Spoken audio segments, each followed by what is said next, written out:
Vernon Smith, and this is Vital Vinyl. For those of you that don't remember or have gotten tired of me not mentioning this, I started collecting records back in 1988 when I was a 14-year-old punk rock skater boy, and did so up until 2005 when, being from New Orleans, Hurricane Katrina came and washed them all away. So I stopped collecting records and just switched to listening to stuff on an iPod. Until last year, got a record player. I'd been collecting some records over the years and got back into it more last year. And so I'm here to discuss what records were integral, depending on how you mispronounce words, part of my collection. And today, I'm going to be talking about one of my favorite bands of all time. Rocket from the Crypt. But that's not a vinyl, that's a taple. Yeah, well, that's how much of a favorite band of mine they are. I've got stuff of theirs on vinyl.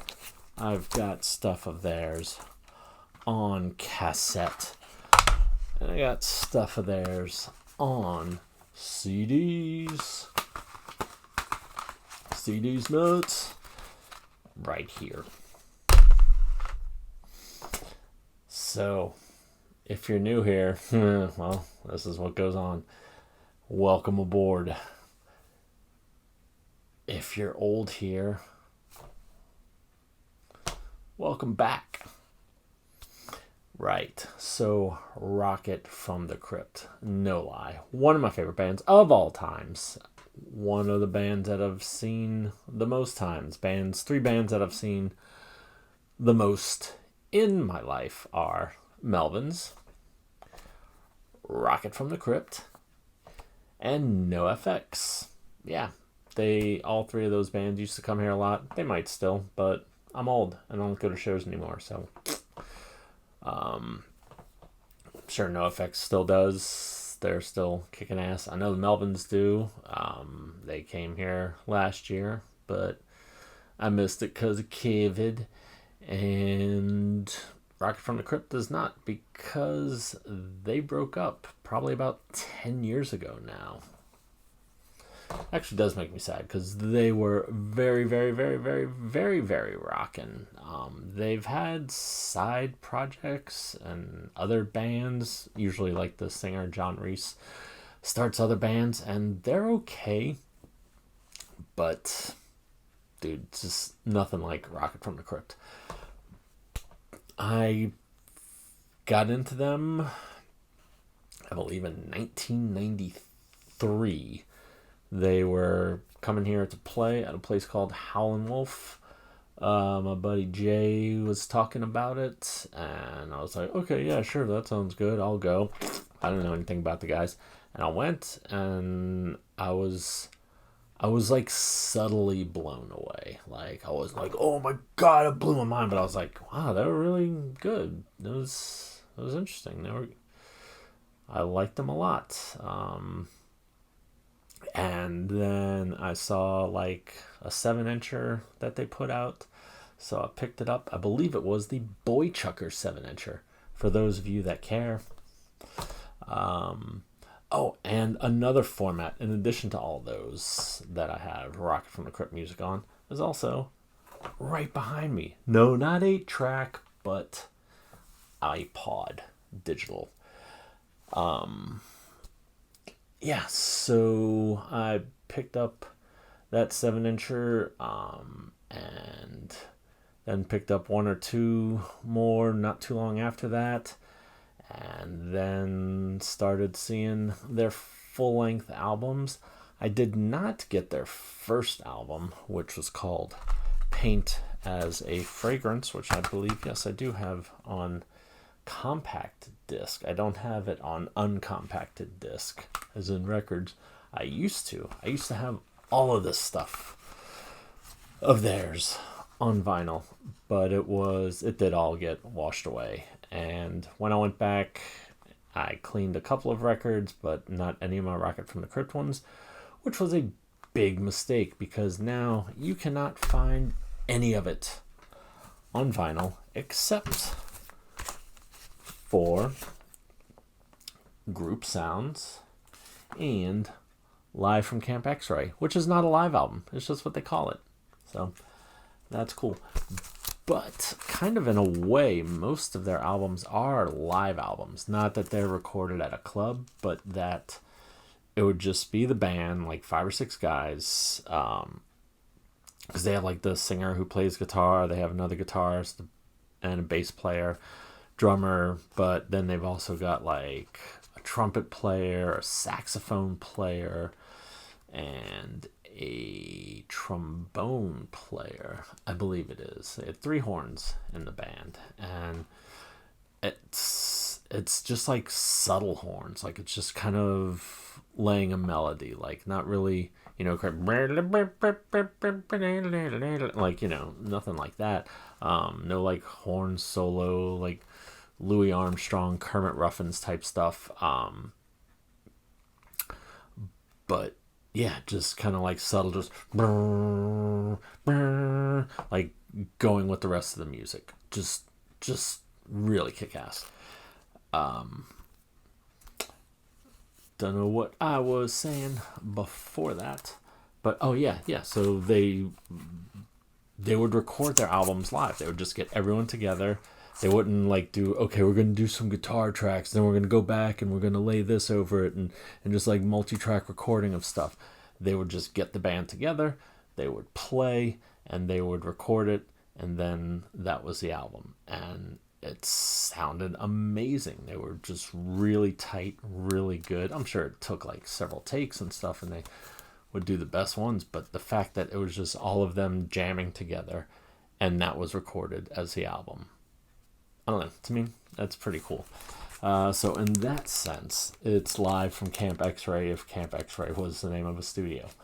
But yeah, these are the only 2 albums that are still in print on vinyl.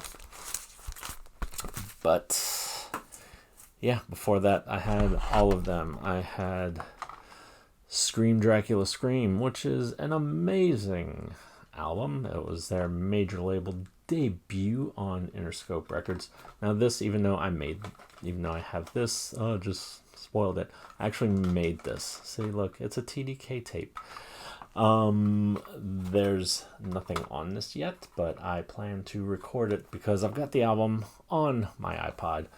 Once I get this cassette deck completely working, it works about like 95%, but there's like a kind of warbly sound in it whenever you record on it, or even when you play a recorded tape on it. So got to figure out what the heck is going on with that. I changed the belt for those of you that care, which why would you? But I'll just stick my face right up. Hi everybody. So once I get that completely operational, I want to record some things that I can't, or that I don't have on CD, onto cassette. But I've got pretty much their entire discography. This is All Systems Go Volume 2. There was also a Volume 1 and a Volume 3. Volume 1 was pretty good from what I recall too. It has like, various 7-inchers, singles that they did on other things put together on that. But a lot of their digital stuff, at least that I have on the iPod, and I believe on CD too, has some of that stuff thrown in as bonus tracks. It's a Group Sounds, which also had on vinyl. But it was originally not on vinyl, so I bought it on CD back in those days. Same with Live from Camp X-Ray. These were ones I believe that I took with me during Katrina, because this is just a band that I really, really, really, really loved. And this was their first album. They had a lady backup singer named Elena, and they did not have any horn section. So it's an interesting earlier raw sounding kind of raw kit from the Crypt. But it's pretty good. Not my favorite album because I like the whole horn section, but still pretty good. It sounds to me like they're practicing an album, waiting for the horn guys to show up. Circa Now, I believe their second or third album. I always get this one and Hot Charity confused as far as order of when they came out. Now, Hot Charity is one that I do not have on vinyl or CD. Used to have it on vinyl, and I did see it somewhere online for like around $40, which is a really good price for a Rocket from the Crypt album. But it is still kind of pricey, so I'm not sure what I'm gonna do about that. And I did see one on eBay for a decent price, but it's in England, which if I ever go to England, apparently you can still get a good bit of Rocket from the Crypt on vinyl. So next time I'm there, which would be the first time I'm there, I'll have to pick up some Rocket from the Crypt and bring it back with me. But I've heard bad experiences about people that have ordered stuff from there, like taking forever to get here and then getting like charged all kind of taxes and stuff like that, to where you're pretty much paying double the price. So it's like, yeah, if I found it somewhere in England for like $30-$40, it's going to be $60 or $80 by the time it gets here. So that's kind of doo-doo farts. RFTC. This I originally had on a store-bought cassette. Then I got it on here. And I've seen it on vinyl. It usually goes pretty quick whenever it does pop up. And it's kind of pricey. This one is like ridiculous expensive. Like 2-3. I've even seen it on Amazon for like $400. But like usually on Discogs and eBay for a couple $100. So I have not bought that one. And I thought I had it on CD, but I cannot seem to find it. And I don't think actually Hot Charity, maybe they eventually put it on CD, but it was initially a vinyl only release. So that's a bunch about Rocket from the Crypt. They're a band from San Diego. They've got a rocket logo, which I don't have on this shirt, but I do have another shirt that does have it. It's a circle with a rocket in it. And they had this cool thing back when they were a band that if you got that logo tattooed on you, you could get into their shows for free for life.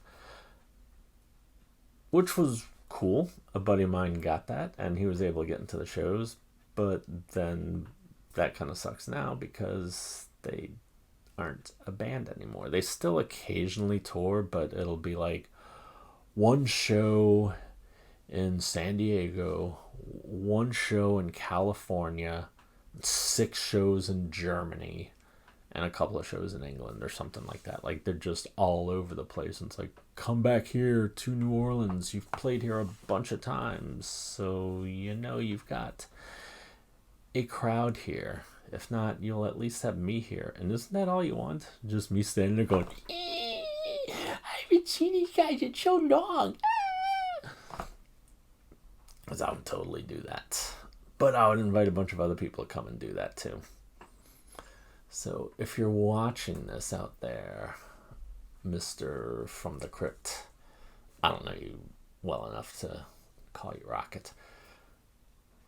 Come on back to New Orleans. We miss you. I miss you. But yeah, so I wish they were together. I wish they were putting out more stuff. If I ever won the lottery, I would pay them to come and play concerts with me, for me, and maybe put out another album. That's how I would spend my millions, which is probably why the universe has not seen fit to bestow upon me a lucky winning lottery ticket. Probably also because I don't really buy them.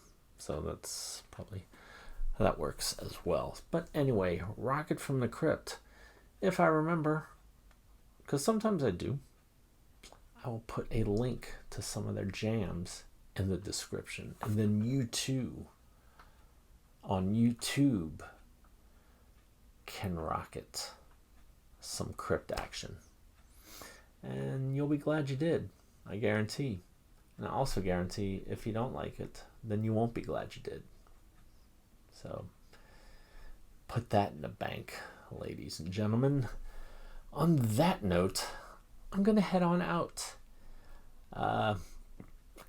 So this is a special Thursday edition. If you're watching this on Thursday, and if you're watching this at some point in the future, then that won't really matter. Because I tried putting up a video earlier today about this turntable, but I was playing some music to demonstrate how it sounded, and so that is a little bit of a no-no. I thought I could get away with it by playing just a few seconds, but nope. They are on their P's and Q's down there at the Tube of Eunice headquarters. But, alright. Have a blessed day. See you next time. Bonus clip time. Because I forgot to talk about this. Because my brain is kind of dead sometimes. And if there's things that you want me to do in here, there's like, why don't you talk about, I don't know, the songs that are on the record or something like that, feel free to tell me, because, yeah, I'll totally do that. Sometimes I intend to, and sometimes I forget. So, I never even, showed anything about these records, like if they're colored vinyl, or if they have inserts, or stuff about their songs, so let's take a moment and do that, okay? This one comes with a little hype sticker for Vagrant Records' 25th anniversary. And the sleeve, oh, look at that, that's so cool. It's got the lyrics, it's got some pyramid stuff. That's the logo. Sometimes it's got that little trapezoid. I believe that's trapezoid, or is it one of them dodecahedrons? What's up? I don't know. It's been a long time since I was in geometry class. But yeah, that's their logo. Sometimes there's a circle around it. And that's the boys in the band. It says who they are, what they play, all the people that they thank. Let's see what color record this is. K. Ooh, look at that. Orange with some black and white and yellow flecks in it. Flex. You couldn't see me flex because, not really because the camera's up too high, but because I don't have any muscles to flex.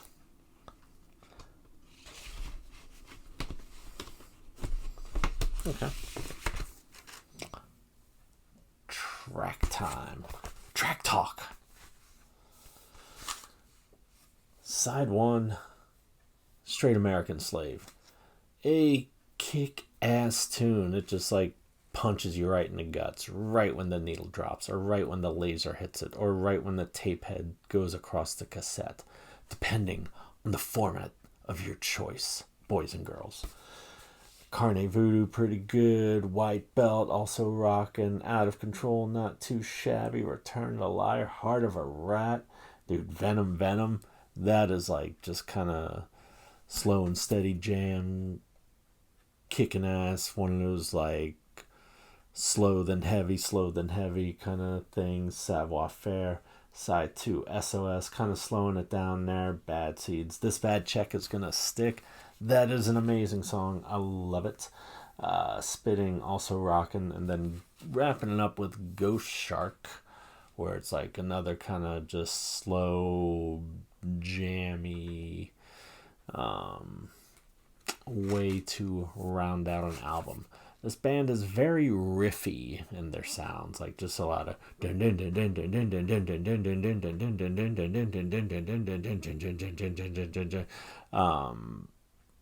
kind of, yeah, a lot of just kind of stuff like that, which I dig.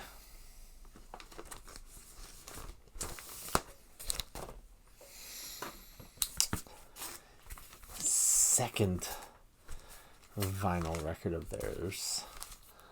Also, with a Vagrant 25th anniversary hype sticker on it.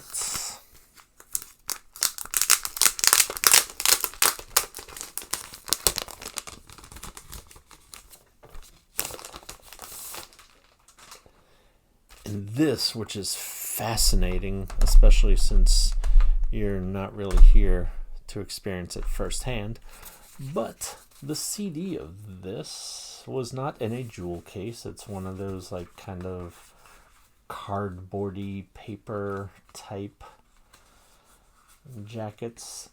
And the record, which normally albums are kind of, glossy, cardboardy, it's that same sort of rough cardboardy type feel of the CD. So, I don't know. I thought that was interesting. And then when you open it up, boom, them dudes are coming to get you. He's pointing at you, pointing at you. Yes, you.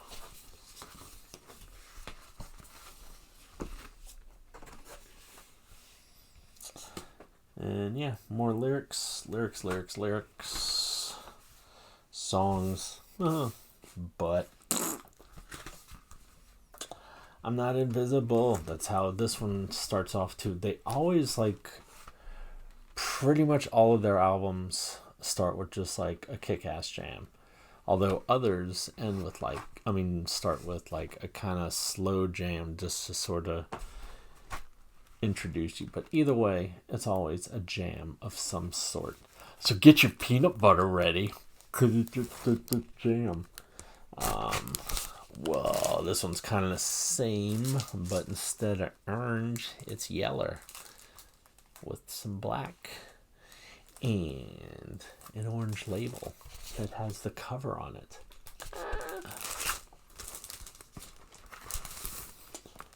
And this one is less opaque. God, I'm an artist and I forget what opaque means sometimes. But it's also 2 o'clock in the morning and your boy is freaking tired. So that's my excuse for unprofessionalism.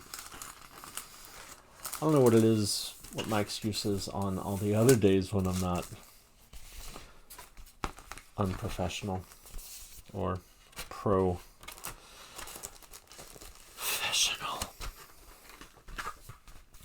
So yeah, get down. Can't feel my head, That's another good one. Can you hear it?